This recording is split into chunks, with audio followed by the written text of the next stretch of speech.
Pokemon is a worldwide phenomenon with an unbelievably simple premise. Capture animals and make them fight. But why am I telling you this?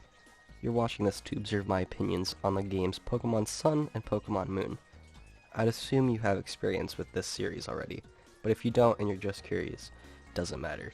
Here's why I believe Pokemon Sun and Pokemon Moon were perfect for their time. To give some background, I'm a huge fan of the franchise and have been consumed by all of its forms of media, from the games to the cards to even the stuffed animals, and to this day I'm still buying whatever they throw at me. I got this dude yesterday. I've had these fellas since first grade, and I think this one was my dad's.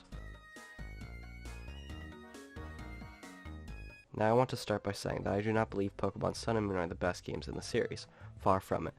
When the games first came out, me and my friends ragged on them all the time for being too childish and holding your hand through the whole entire game. But still, for some reason, it was the game we played the most, and consistently came back to the point where one of my friends even maxed out the internal clock.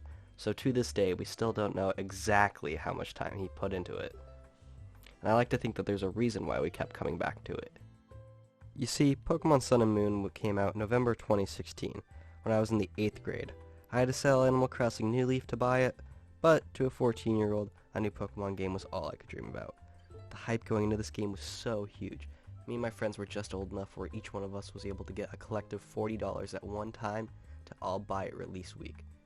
I still remember buying it digitally before going to the doctor's so I could play it the car ride there and back, but instead it had to install through the card ride, through the appointment, and I finally got it installed on the car ride home.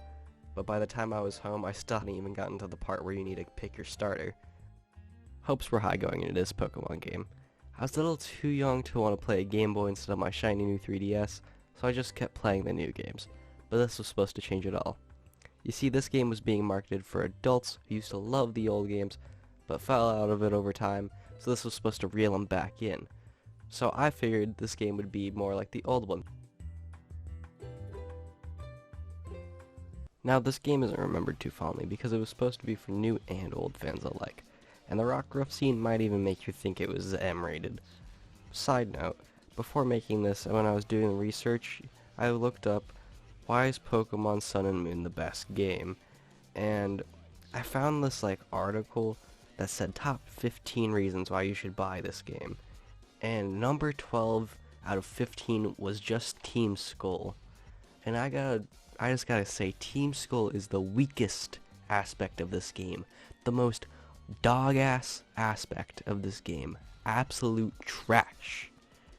Pokemon teams are supposed to be these powerful, scary organizations.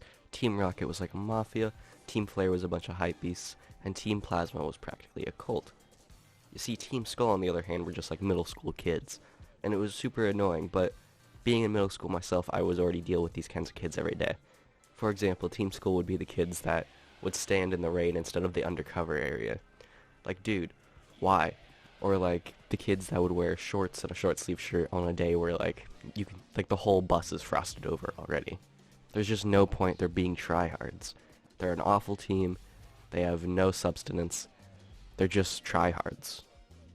Going into these games thinking they were going to be more mature was awesome, but once I realized it was a bit more child-friendly, I felt kind of betrayed. About halfway through the game, though, it started to resonate with me a bit more. You see, I was on the edge of being a young adult. I was 14, about to go into high school, so this game, treating me like an absolute baby, was like a nice warm blanket welcoming me back to my childhood. It made me feel safe and secure, and it was okay to be bad at the game. Even though I wasn't, it was okay. Now, I don't remember too much of the story, so we're going to summarize it real quick so then we're all on the same page before we continue. Okay guys, it's currently 1:30 a.m. This clock's wrong.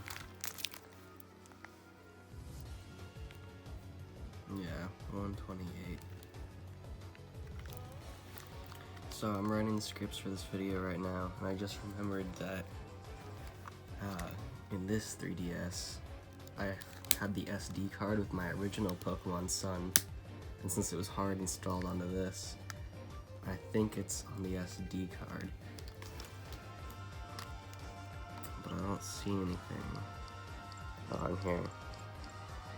Oh, okay. Anything that's on here has definitely been moved over to my Ultra Moon game, but I just want to get how much time I had in this.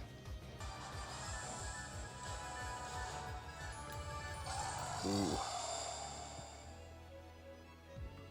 140 hours?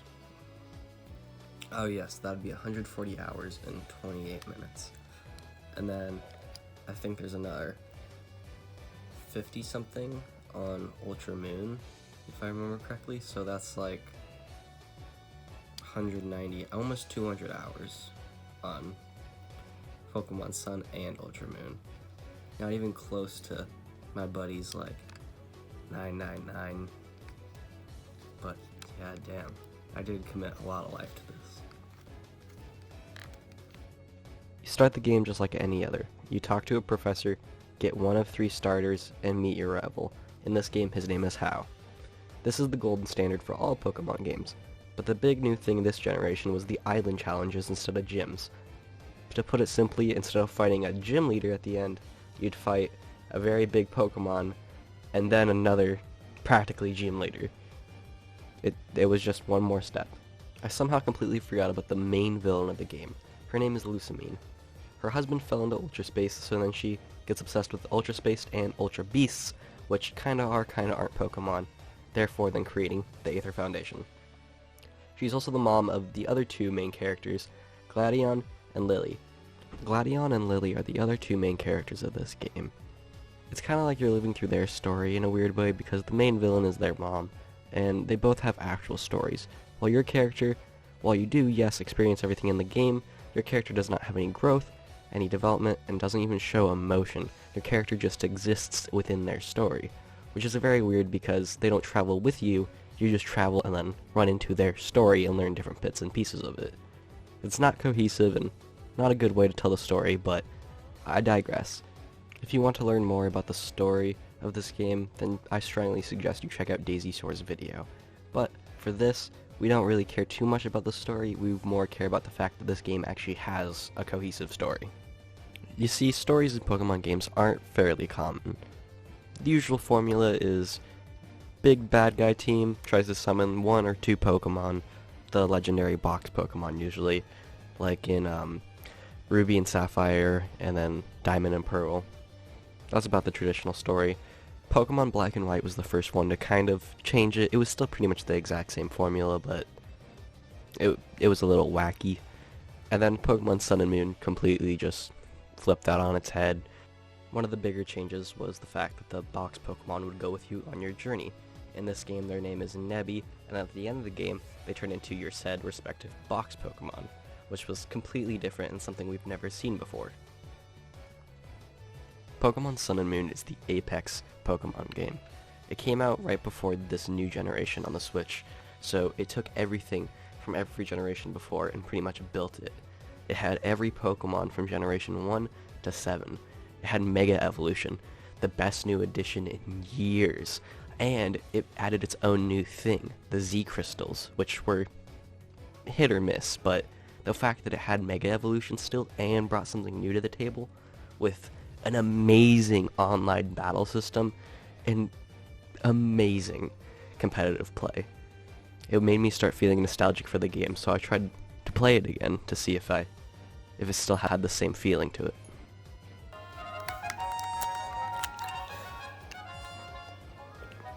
So the version I'm going to be playing on is Pokemon Ultra Moon.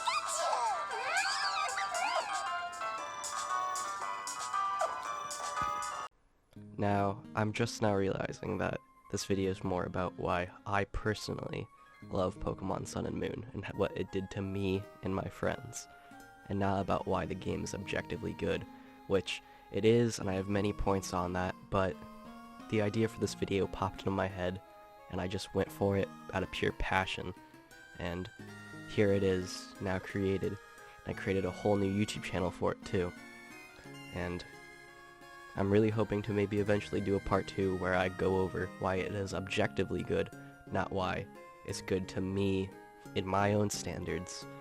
But for now, I want to finish this video and close this chapter so I can know that if I ever want to come back to this, I can. But the passion that I had when I started this video has gone down from me going back to work and me doing school and stuff.